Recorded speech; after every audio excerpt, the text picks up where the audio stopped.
নমস্কার শ্রোতা বন্ধুরা, audio visual books by Aparna চ্যানেলে আপনাদের সকলকে স্বাগত জানাই। আজ আপনাদের কাছে পড়ে শোনাব সাহিত্যিক প্রেমেন্দ্র মিত্রর লেখা গল্প ভূমিকম্প। খুব খারাপ একটা স্বপ্ন দেখে শশাঙ্কর ঘুম ভেঙে গেল। জেগে উঠেও প্রথমটা তার বুকের দ্রুত স্পন্দন যেন থামতে চায় না। স্বপ্নের সে বিভীষিকা এখনও যেন চারিধারের অন্ধকারে আত্মগোপন করে আছে। গলাটা তার শুকিয়ে গেছিল। তবু শশাঙ্কর কেমন যেন উঠে জল গড়িয়ে খেতে ইচ্ছে হলো না। স্বপ্নের বিভীষিকা তাকে যেন শিশুর মতো অসহায় করে ফেলেছে। অন্ধকারে নিজেকে তার অত্যন্ত নিঃসঙ্গ, অত্যন্ত দুর্বল বলে মনে হচ্ছিল। এই ভয়াবহ একাকিত্ব সে যেন কিছুতেই সহ্য করতে পারবে না। চুপ করে খানিক শুয়ে থেকে আস্তে আস্তে সে অন্ধকারে পাশে হাত বাড়ালে। হাতে ঠেকল মালতীর চুল। এইবার তার নিদ্রার ঘোর ও স্বপ্নের বিভীষিকা কেটে যাচ্ছে অনেকটা। মালতীর মৃদু নিঃশ্বাসের শব্দ নিস্তব্ধ অন্ধকারে সে শুনতে পেল। সে শব্দেও যেন একটু আশ্বাস আছে। সেই নিঃশ্বাসের মৃদু শব্দটিতে যেন মালতীরও আর একটা পরিচয় আছে। হাতটা আরেকটু নামিয়ে মালতীর গালের ওপর এবার রাখলে। অপরূপ স্নিগ্ধ কোমলতা, সমস্ত মন জুড়িয়ে যায়। সমস্ত দেহ প্রথম মেঘের ছোঁয়া লাগা গ্রীষ্মের আকাশের মতো নরম হয়ে আসে।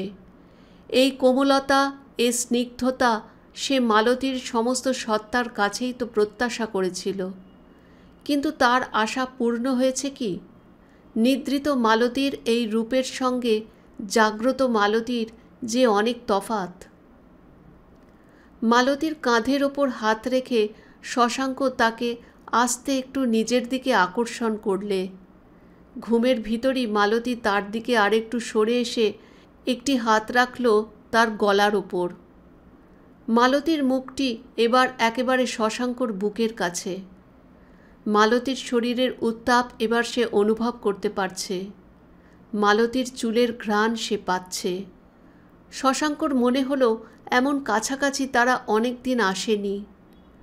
না, এসেছে বটে, কিন্তু শিগগির অত্যন্ত অল্প সময়ের মধ্যেই এই নিশ্চিন্ত আত্মনিমজ্জনের সুর গেছে কেটে। কেন যে কেটে গেছে শশাঙ্ক ভালো বুঝতে পারে না। ঠিক যে ঝগড়া তারা করে তা নয়। বাইরে থেকে তাদের জীবনে পরস্পরের প্রতি বিরূপ হবার কোনো কারণ আছে বলেও শশাঙ্কর মনে হয় না। তবুও কেমন যেন তারা মিলতে পারছে না সম্পূর্ণভাবে।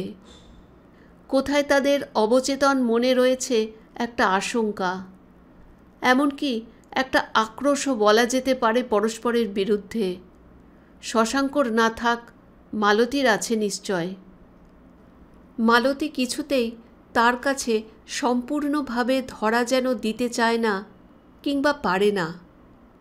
মালতী তার কাছে রইল অর্ধমুদিত হয়ে। নিজের সমস্ত পাপড়ি সে খুললে না। অদৃশ্য কাঁটার ব্যবধান নিয়ে শশাঙ্ককে সে সবসময় একটু দূরে রেখে দিলে। কিন্তু নিস্তব্ধ রাতের এই স্নিগ্ধ মালতীকে শশাঙ্কের যে অত্যন্ত প্রয়োজন ছিল। যৌবন যাবার আগেই যৌবনের সমস্ত স্বপ্ন, সমস্ত বিশ্বাস যাদের ভেঙে যায়, শশাঙ্ক সেই হতভাগ্যদের একজন। ঘা খেয়ে খেয়ে সে তার আশাকে সংকীর্ণ করে এনেছিল। সমস্ত বিশ্বাস, সমস্ত আশ্রয় হারিয়ে সে একটিমাত্র সান্ত্বনার ওপর ভর করতে চেয়েছিল। সে সান্ত্বনা প্রেমের। সমস্ত দুঃখ, হতাশা ও স্বপ্নভঙ্গের মাঝে হৃদয়ের এই নিরন্ধ্র কুলায় সে শান্তি পাবে ভেবেছিল। কিন্তু মালতী কিছুতেই তেমন করে কাছে এলো না, কিছুতেই উন্মুক্ত করলে না নিজেকে। বাইরে থেকে দেখতে ওদের দাম্পত্য জীবনে কোনো চির চোখে পড়বে না বোধহয়। বেশ মসৃণভাবেই দিনের পর দিন কেটে যাচ্ছে। মালতীর কোনো দোষ, কোনো ত্রুটি নেই। গৃহলক্ষ্মী হিসাবে সে আদর্শ। সংসারের তত্ত্বাবধান সে এমন নিখুঁতভাবে করে যে শশাঙ্ককে কোনো দায়ী পোহাতে হয় না। নিঃশব্দে ঘুরে চলে দিনের চাকা। ঘর দোর পরিপাটিভাবে সাজানো। শশাঙ্ক না চাইতে তার প্রয়োজনের জিনিস যথাসময় যথাস্থানে এসে হাজির হবেই। তার লেখার টেবিলের ওপর ব্লটিং কাগজ প্রতিদিন সকালে নিষ্কলঙ্কভাবে দেখা দেয়। ফাউন্টেন পেনটি যেখানেই ফেলে রাখুক না কেন প্রয়োজনের সময় দেখা যায়। টেবিলের ওপর সেটি নতমুখে মসিপূর্ণ হয়ে অপেক্ষা করছে। টেবিল ল্যাম্পের শেডটি প্রতিদিন রাত্রে সেই প্রথম দিনের মতো ঝকঝক করে। মালতীর আয়োজন নিখুঁত নির্ভুল, কিন্তু এ আয়োজন আনন্দময় সেবার নয়, পূজারও নয়। এ আয়োজন নীরস কর্তব্যের। এই কঠিন কর্তব্যপরায়ণতা মালতীর চারিধারে দুর্ভেদ্য বর্মের মতো। সেই বর্ম অতিক্রম করে মালতীর নাগাল আর কিছুতেই পাওয়া যায় না। সকালে উঠে হয়তো শশাঙ্ককে বেরুতে হবে, দেরাজ খুলে মোজা বার করতে গিয়ে মোজা সে পায় না, কিন্তু হেঁকে কিছু বলবার আগেই মালতীকে মোজা হাতে করে ঢুকতে দেখা যায়। শশাঙ্কর দিকে না চেয়েই সে বলে, গোড়ালির কাজটা একটু ছিঁড়ে গিয়েছে, একটু দাঁড়াও, সেলাই করে দিচ্ছি। শশাঙ্ক বলে, ওটুকু ছেঁড়াতে কিছু হবে না, কাল বরং সেলাই করোখন। মালতী একটা চেয়ারে সোজা হয়ে বসে সেলাই করতে করতে বলে, দেরি হবে না, এখনই দিচ্ছি। তাড়াতাড়ি সেলাই করতে গিয়ে সূঁচটা অসাবধানে বুঝি আঙুলে ফুটে যায়। শশাঙ্ক ব্যস্ত হয়ে উঠে বলে, ও কি, আঙুল দিয়ে রক্ত বেরোচ্ছে যে। শশাঙ্কর সমবেদনাকে বিন্দুমাত্র প্রশ্রয় না দিয়ে সহজ স্বরে মালতী বলে, ও কিছু নয়। মোজাটা এবার সে টেবিলের ওপর সাজিয়ে রাখে। শশাঙ্ক তবু নিরস্ত হয় না। ক্ষত আঙুলটা ধরে বলে, সামান্য একটু কাটা থেকে অনেক কিছু হতে পারে তা জানো? আস্তে আস্তে হাতটা ছাড়িয়ে নিয়ে মালতী বলে, আচ্ছা, একটু আয়োডিন লাগিয়ে দিচ্ছি। ব্যাস, এরপর আর কোনো কথা চলে না। মালতীর দুর্ভেদ্য বর্মের ভিতর সূক্ষ্ম সূচিমুখেও প্রবেশের সুযোগ নেই। মালতী সব অবস্থাতেই এমনই সুন্দর, এমনই অনধিগম্য চিরকাল। দরিদ্র শ্বশুরকে নিজের মহানুভবতায় কন্যাদায় থেকে উদ্ধার করে যেদিন সে মালতীকে ঘরে এনেছিল, তখন কতবা তার বয়স হবে, বড়জোর 16 কি 17। কিন্তু মালতীর চারিধারে তখন থেকেই এই তুষার প্রাচীর ছিল দুর্লঙ্ঘ ব্যবধান রচনা করে। মালতী অবশ্য আঘাত দিয়ে শশাঙ্কর অগ্রসর হবার চেষ্টাকে প্রতিহত করেনি, কিন্তু তার তুষার শীতল স্থৈর্যের কাছে এসে শশাঙ্কর সমস্ত আবেগের উত্তাপ গিয়েছে সংকোচে জুড়িয়ে। শশাঙ্ক আদর করলে মালতী রাগ করে না, বাধা দেয় না, কিন্তু কি এক অদ্ভুত উপায়ে নিজেকে অদৃশ্য এক খোলসের মধ্যে গোপন করে ফেলে। শশাঙ্ক বুঝতে পারে তার কোনো আবেদন সে খোলস ভেদ করে ভেতরে পৌঁছচ্ছে না। হতাশ হয়ে সে নিজেকে সংযত করে তাই। কিন্তু মালতী আঘাত না দিলেও এ আত্মদমনের আঘাত একটা আছে। শশাঙ্কের আত্মা পর্যন্ত সে আঘাতে যেন জর্জর হয়ে উঠেছে। শশাঙ্কের মন ইতরতার অনেক ঊর্ধ্বে। তবু মালতীর এই শীতলতার কারণ অনুসন্ধান করতে গিয়ে অত্যন্ত কুৎসিত কয়েকটা দিনের ভেতর দিয়ে তাকে যেতে হয়েছে। জঘন্য সন্দেহের গ্লানিতে কুৎসিত সে দিনগুলির কথা মনে হলেও শশাঙ্কর আজকাল ভয় হয়। নিজের অনিচ্ছায়, নিজের সমস্ত চেষ্টা সত্ত্বেও সেদিন সে পশুর মতো হিংস্র হয়ে উঠেছিল। মনে হয়েছিল মালতী তাকে ভালোবাসে না বলেই হয়তো ধরা দেয় না। আর মালতী যদি তাকে ভালো না বাসে তবে কি? নিজের মনের কাছে অনুচ্চারিত সেই প্রশ্ন সেদিন তাকে উন্মাদ করে তুলেছিল। এই প্রশ্নকে সে আমল দিতে চায়নি। তবু ক্ষণে ক্ষণে বিদ্যুতের মতো একটি নাতিস্ফুট জ্বালাময় উত্তর তার মনকে ঝলসে দিয়ে গেছে বহ্নি বিষে। সেদিন কত নিচেই যে সে নেমে গিয়েছিল মনে হলেও তার এখনও লজ্জা হয়। মালতীর অসাক্ষাতে একদিন সে চোরের মতো তার বাক্স খুলে ওলট পালট করে দেখেছে। কিছু পায়নি অবশ্য, কিন্তু না পেয়েও যেন সন্তুষ্ট হতে পারেনি। বাক্স বন্ধ করে রাখবার আগেই মালতী এসে ঘরে ঢুকেছিল।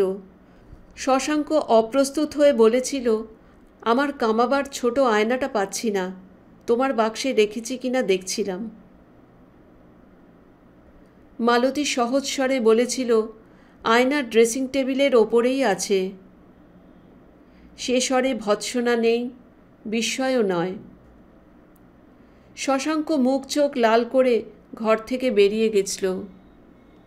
আর একদিন সে দুপুরবেলা হঠাৎ ঘরে ঢুকেছিল অত্যন্ত অস্থিরভাবে।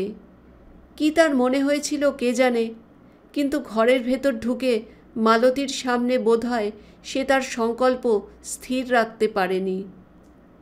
মালতী তখন ঘর গুছোচ্ছে। শশাঙ্ক একটু কঠিন স্বরে জিজ্ঞাসা করেছিল, এ ছবি নামানো হয়েছে যে বড়? মালতী একটু বুঝি চুপ করে থেকে শশাঙ্কর দিকে অদ্ভুতভাবে চেয়ে বলেছিল, নামালে কি হয়? এমনভাবে বাহুল্য প্রশ্ন করে কথা বাড়ানো মালতীর স্বভাব নয়। তার গলার স্বরেও বুঝি অস্বাভাবিক একটু উত্তেজনার রেশ ছিল। শশাঙ্ক একটু বিস্মিত হল, কিন্তু মালতী তৎক্ষণাৎ নিজেকে সামলে নিয়ে বললে, ধুলো পড়েছিল, ভালো করে মুছে তুলে রাখব বলে নামিয়েছি। শশাঙ্কর মন অনেকটা এবার গলে গেল। এ ছবি তার প্রথমা স্ত্রীর। বিয়ের পরেই প্রথম দিন মালতীকে নিয়ে এ ঘরে ঢুকে এই ছবিটি দেখিয়ে শশাঙ্ক বলেছিল, কে জানো মালতী? মালতী খানিকটা একদৃষ্টে ছবির দিকে তাকিয়ে থেকে বলেছিল, জানি। এ ঘরে ওর অপমান যেন কখনো না হয় মালতী। কোনোদিনও যেন আমরা মনে না করি ও শুধু একটা ছবি। মালতী এবারেও খানিক মাথা নিচু করে থেকে ঘাড় নেড়ে জানিয়েছিল সে তা করবে না। মালতী তার অসাক্ষাতেও এ ছবির যত্ন করে জেনে সত্যিই শশাঙ্ক খুশি হল। একটা চেয়ারে হেলান দিয়ে বসে পড়ে সে উৎসাহ ভরে বললে, কাজ করতে করতে হঠাৎ পালিয়ে এলাম জানো মালতী। কিন্তু মালতীর মুখে সে উৎসাহ প্রতিফলিত হওয়ার আশা বৃথা। সে সহজ স্বরে জিজ্ঞাসা করলে, আবার এখুনি যাবে নাকি? এই উত্তর শশাঙ্ক আশা করেনি। তারপর আবার কঠিন হয়ে উঠে হঠাৎ সে উগ্রস্বরে বলে উঠলে, আমি গেলেই তুমি বাঁচো না? মালতী তার দিকে ব্যথিত দৃষ্টিতে চেয়ে বললে, তা তো বলিনি। বলনি? আবার কি করে তাহলে বলতে হয়? মালতী এবার নীরব। শশাঙ্ক আবার বললে, আমি যদি তোমার কাছে এমন বিষই হয়ে থাকি তাহলে কি দরকার আমার কাছে তোমার থাকবার?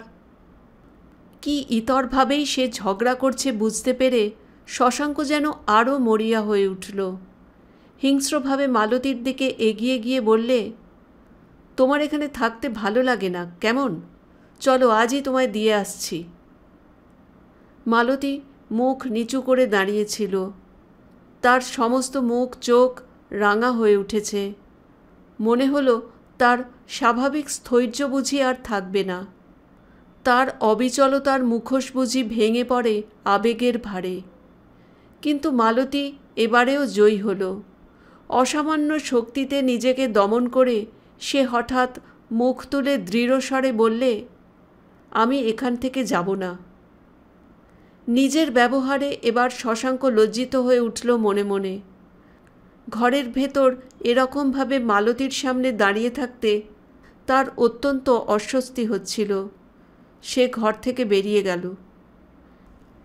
সে কুৎসিত দিনগুলির ছায়া তারপর শশাঙ্কর মন থেকে সরে গেছে, কিন্তু দুজনের ভেতরকার সম্বন্ধ সহজ হয়নি আজও। মালতীকে সে পেল না। পাশাপাশি শুয়েও তারা রইল একান্ত অপরিচিত হয়ে। অন্ধকারে অর্থহীনভাবে শশাঙ্ক চেয়েছিল। দেওয়াল ঘড়িটার কাঁটা এগিয়ে চলেছে অশ্রান্তভাবে, টকাটক। সমস্ত অন্ধকার সে শব্দে ভরে গেছে। সেই শব্দটা এবার অদ্ভুতভাবে শশাঙ্ককে অভিভূত করে দিল। টকাটক টকাটক, বিরামহীন শ্রান্তিবিহীন পায়ের শব্দ।